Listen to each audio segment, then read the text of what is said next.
उत्तर प्रदेश के इटावा के एक घर से दो मासूम बहनों की हत्या की खबर सामने आई। दोनों का गला धारदार हथियार से रेत दिया गया था। उनके शव अलग अलग कमरे में पाए गए।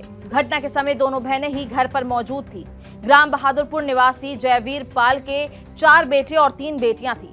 2 बेटियां एक 7 साल की और एक 4 साल की थी। वो अपने घर पर मौजूद थी।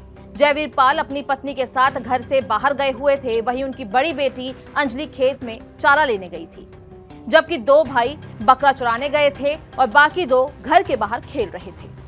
पुलिस को जानकारी मिली कि 2 बहनों की मौत हो गई, तो उन्होंने बड़ी बहन से पूछताछ की। उसने बताया कि देर शाम जब वो खेत से लौटी तो घर के अंदर घुसकर उसने देखा कि 2 अलग अलग कमरों में उसकी बहनें मृत पड़ी है। दोनों की धारदार हथियार से गर्दन रेत कर हत्या कर दी गई थी। अंजलि के मुताबिक शाम करीब 5:45 बजे वो खेत में चारा लेने गई। उसी समय उसके पीछे दोनों बहनें घर में ही थी। फिर 6:30 बजे के आसपास इस हत्या की घटना को अंजाम दिया गया। 6:30 बजे के बाद चारा का गट्ठर लेकर घर लौटी तो दोनों बहनें नजर नहीं आई। अंदर कमरे में जाकर देखा तो खून से लथपथ दोनों के गर्दन कटे पड़े शव थे।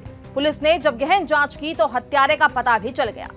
इस हत्या में कोई और नहीं बल्कि बड़ी बहन अंजलि ही थी।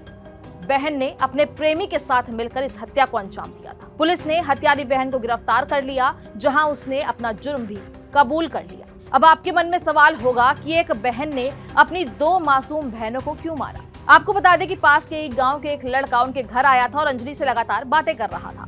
इस पर छोटी बहन ने पिता से शिकायत करने की बात कह दी। इस पर अंजलि ने गुस्से में आकर फावड़े से उसका गला काट दिया। उसे मारते हुए छोटी बहन ने देख लिया तो उसने उसको भी खत्म कर दिया।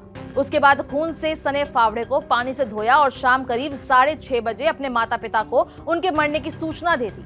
इस हत्याकांड के खुलासे के बाद खून के रिश्ते में इस तरह के कदम उठाए जाने से मन में सवाल है कि किस पर भरोसा करें।